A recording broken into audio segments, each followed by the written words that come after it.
நீங்கள் தான் என்கிட்ட பேசணும்னு சொன்னீங்களே, சரி வாங்க நடந்துகிட்டே பேசலாம். நம்ம 2 பேருக்கும் தான் கல்யாணம்னு வீட்டில் பேசிக்கிறாங்க. ஸோ நான் கல்யாணம் பண்ணிக்க போகிறவர்கிட்ட கண்டிப்பாக இந்த முக்கியமான விஷயத்த சொல்லி ஆகணும்னு தான் கூப்பிட்டேன். சொல்லுங்கள். நான் காலேஜ் படிக்கும்போது ஒரு பையனை லவ் பண்ணேன். இப்போ இல்லை அது இப்போ பிரேக்கப் ஆயிடுச்சு. சரி, எத்தனை வருஷமாக லவ் பண்ணீங்க?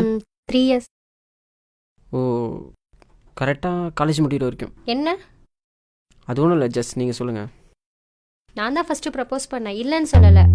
But over restrictions. எதுக்கு எடுத்தாலும் சந்தேகப்படுற மாதிரி தான் பேசுவான். எனக்கு இப்படி ஷால் போடுதாங்க பிடிக்கும், பட் அவன் டபுள் சைடு தான் போடணும்னு சொல்லுவான். ஷால் ஒழுங்கா போடு, இப்படி ட்ரெஸ் பண்ணு, அப்படி ட்ரெஸ் பண்ணாத, தனியாக எங்கேயும் போகாத, அதை சாப்பிடு, இதை சாப்பிடாத. நானும் எங்கேயும் போகக்கூடாது, அவனை கூட்டிகிட்டு போக சொன்னாலும் பயப்படுவான். இவனோட பேசு, அவனோட பேசாத, ஏன் ஃபேஸ்புக் போகக்கூடாதுங்க, அப்படியே போனாலும் ஃபோட்டோ அப்லோட் பண்ணக்கூடாதுங்க, இன்க்ளூடிங் லெகின்ஸ் டிஷர்ட் கூட போடக்கூடாதுங்க. மொத்தத்தில் 3 வருஷமும் சண்டை தாங்க. அதாங்க பிடிக்கல. இனிமேலாவது என் லைஃப் எனக்கு பிடிச்ச மாதிரியும் எங்கள் அப்பா அம்மாவுக்கு பிடிச்ச மாதிரியும் இருக்கணும்னு நினைக்கிறேங்க. உண்மையிலே சூப்பருங்க. என்கிட்ட, அதாவது உங்கள் லைஃப் பார்ட்னர்கிட்ட இதை பற்றி சொல்லணும்னு நினச்சிது. இதை நீங்கள் என்கிட்ட சொல்லாமல் மறைச்சிருந்துருக்கலாம்.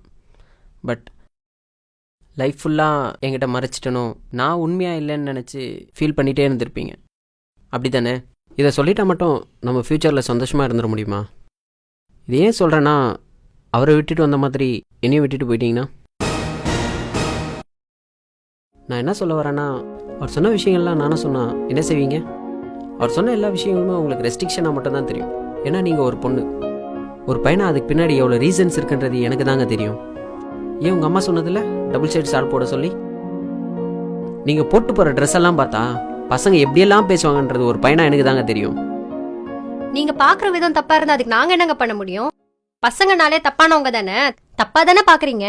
பசங்களே தப்பானவங்கன்னா அப்புறம் ஏங்க அவங்கள லவ் பண்ணுறீங்க, ஏங்க கல்யாணம் பண்ணிக்கணும்னு ஆசைப்பட்றீங்க? என்ன சொல்ல வரீங்க இப்போ நீங்கள்? ஓகே, கோவப்பட விதம் தப்பு தாங்க, இல்லைன்னே சொல்ல. அது பசங்களோட நேச்சர். அப்படி பார்க்க வைக்கிற ட்ரெஸ் கோடிங்க தாங்க தப்புன்னு சொல்கிறேன். கண்டிப்பாக நீங்கள் டிஷர்ட்டோ லெகின்ஸோ போட்டு போனீங்கன்னா பார்க்குறவங்கலாம் நல்ல ஃபிகர்னு தாங்க சொல்லுவாங்க. ஏன், நான் கூட சொல்லுவேன். பட் நல்ல பொண்ணுன்னு யாராவது சொல்லுவாங்களா? பொண்ணுங்களுக்குன்னு ஒரு ரெஸ்பெக்ட் இருக்குங்க, அதை நீங்கள் புரிஞ்சிக்கவே மாட்டேங்கிறீங்க. இப்போ கூட அவரை பிடிக்கலன்னு என்கிட்ட எதுவுமே நீங்கள் சொல்லலை. அவர் சொன்ன அட்வைஸை தான் நீங்கள் பிடிக்கலன்னு சொல்கிறீங்க. ஆர்கியூ பண்ணால் போய்கிட்டே தாங்க இருக்கும். லாஸ்ட்டாக ஒன்று மட்டும் சொல்லிக்கிறேன். அவனுக்காக நான் ஏன் பண்ணணும்னு நினைக்கிறத விட அவனுக்காக நான் பண்ணாமல் வேறு யார் பண்ணுவாங்கன்னு நினச்சி பாருங்கள். லவ் உண்மையிலே சூப்பராக இருக்குங்க. எல்லாமே சொல்லியாச்சுன்னு நினைக்கிறேன். நீங்கள் கிளம்புங்க. பாய்.